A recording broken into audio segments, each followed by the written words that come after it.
I was lost.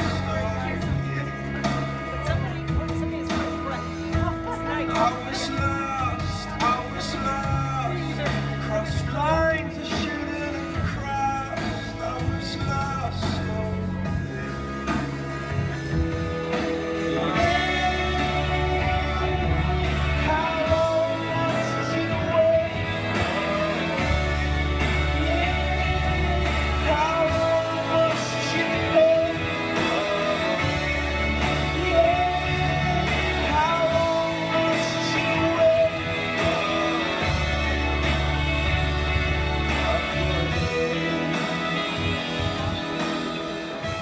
Watching this, it means we haven't flopped.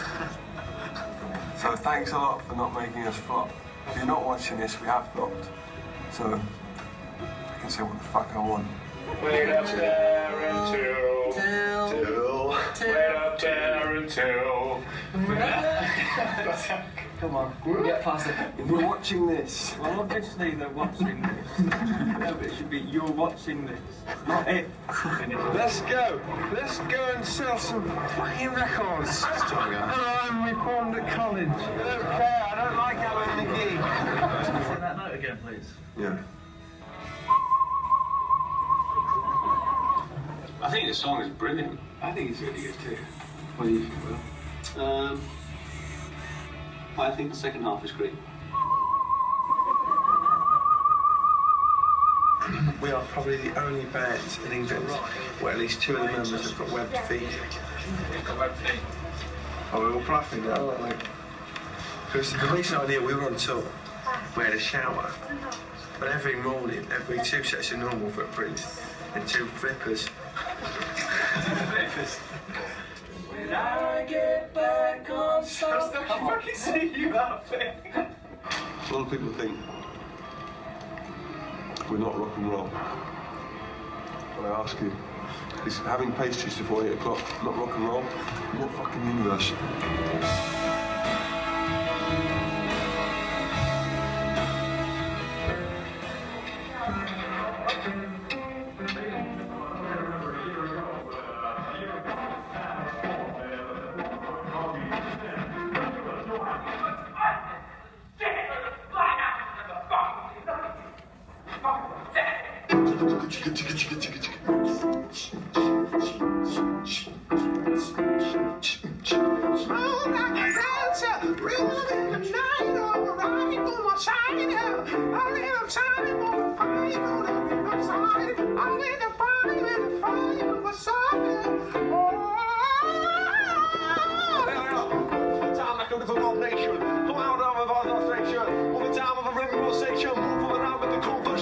Therefore, I'm like war, big beats on and off the air floor.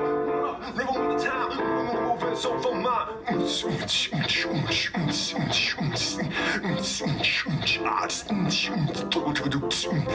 I'm sick. I never reached to you wrong. That's what I came here to say. That if I was wrong, then I'm sorry. I don't let it stand in our way. 'Cause my head just breaks when I think of things that I shouldn't have done. But life is for living, we all know. And I don't want to live it alone. Say bye.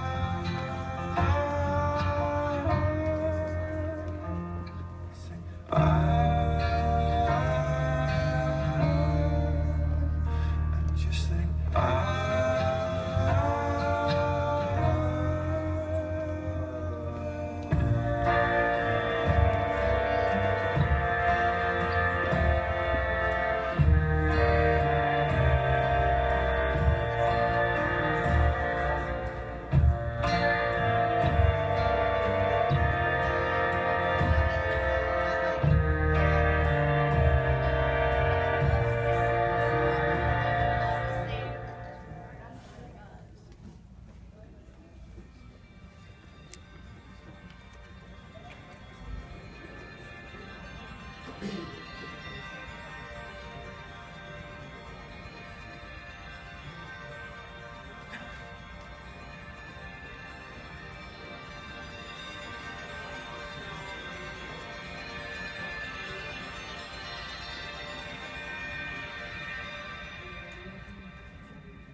This is Matt, everybody, who makes a lot of videos with us. You got it! Our old friend. My name is Matt Whitecross. I'm a director. I have known the band, I've known Coldplay for many years now. We went to uni together in London. I think we met in about 1998. They weren't even a band then. We were friends. And I was desperate to be a film director, and they were all desperate to be in bands, but they were still kind of figuring it out. Obviously, they went stratospheric immediately, and it was an amazing thing to see and go witness and be around and be part of. And they're very inclusive. They always used to invite everyone from uni who was a mate to every gig, even as they became bigger and bigger and bigger. And they would always go, oh yeah, in the future, once you've kind of come up a level, we'll do stuff together. And I was like, yeah, of course you will. But they were always true to their word, and we kind of carried on working, so we've known each other for a really long time.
Shooting just as mates back at uni.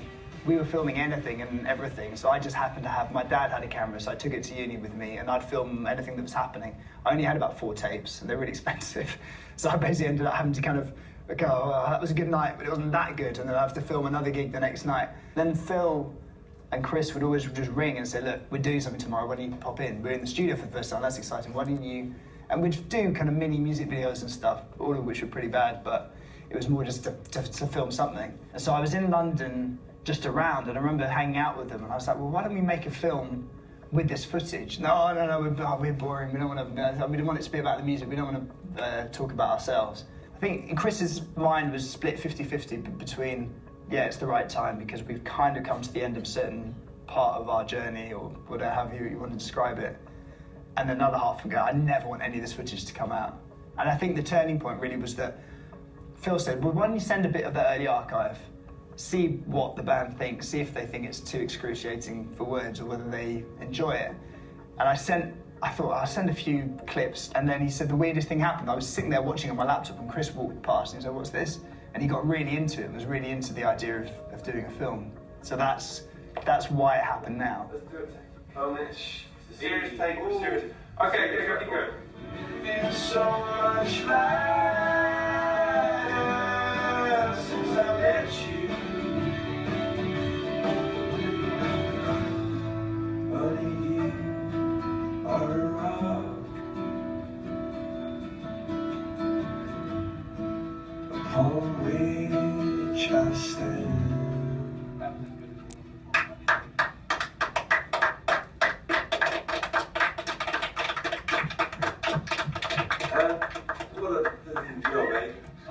It's a funny thing, because you look back on each stage of it and it all feels very natural, and how it happened to them. I think even overnight success takes a while. You know, they really grafted at it. It was lovely to kind of see the rite of passage of how you go from playing, you know, tiny, shitty, dingy gig to suddenly going, oh, right, now you've met Michael Eavis. I went to Glastonbury with a bunch of mates. We turned up. We knew they were playing in the tent, so we ended up filming ourselves for a bit, because it was getting later and later, and it was getting closer and closer to when they were supposed to be on. I think it even passed, say they were on at 4 in the afternoon, it was probably about 4:15 by the time they got there. But it was, you know, it's a 4 in the afternoon thing, and people didn't know who they were, so it wasn't, I don't think anyone kind of felt like things were changing, but it definitely, for me, it was more just kind of going, oh, right, okay, hang on, there are people here who know the songs and they're not. I've never met them before. Whereas in the past, you knew everyone at a gig. I played Glastonbury the first time in 1999, one of the first bands on. We had trouble getting onto the festival site. When we did eventually get onto the festival site, we were on totally the opposite side of the site. We just grabbed our guitar and our ampies and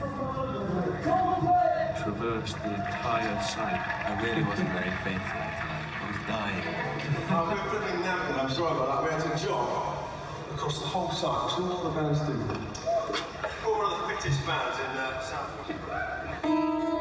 We had a lot of footage, and it took, I think we had over 1,000 hours of footage. And it was one of those things where you kind of figured out, if we sit down and watch every single frame, we'll still be here in 5 years' time. Yeah, Phil and Chris tend to be the ones who are directing it, and I think from their point of view, they were like, is it enough? You know, there's no, we don't hate each other. Is that a problem? Most bands hate each other after 20 years. But I thought it wasn't really about the bad times, it was really about, in the same way that you have with a marriage or something like that, it's like, how do you get through it and get out the other side? You know, it's all to do with the highs and lows and the compromises and the figuring out together. And it's, you know what's funny? Sometimes I wake up and there's music, and I have this conversation with stuff like, I really should probably sleep. And the other side of me is like, well, yeah, but if you didn't listen to the music that got sent, you wouldn't be in this house and you wouldn't be in the band. So you better just get up and do the music, even if it's something that I think is completely ridiculous. What would be great to do also is to ask Rick if he has that patch that will make the loop with the string thing. I really love bringing something in and seeing what Johnny, Will and Guy do with it, because they're always surprising and make the song better. Or recently also, sometimes they improvise and then bring me stuff, which is equally fun.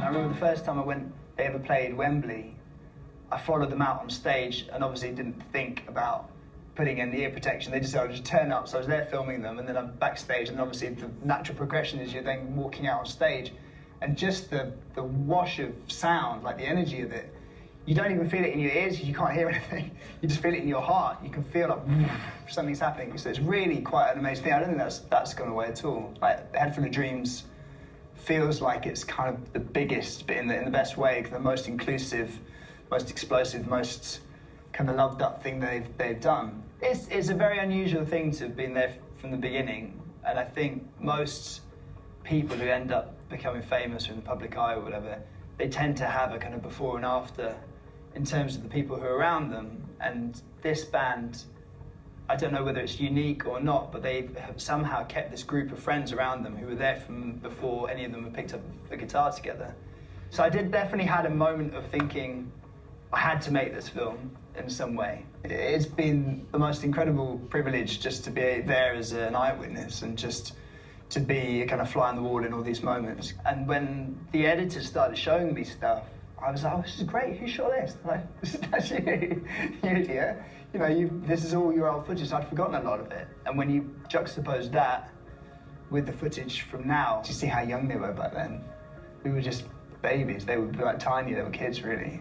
And they'd never experienced anything, so it's quite amazing to see the journey they've been on. They've hit the nail on the head of what they've always been trying to achieve, and that's quite an amazing thing to witness.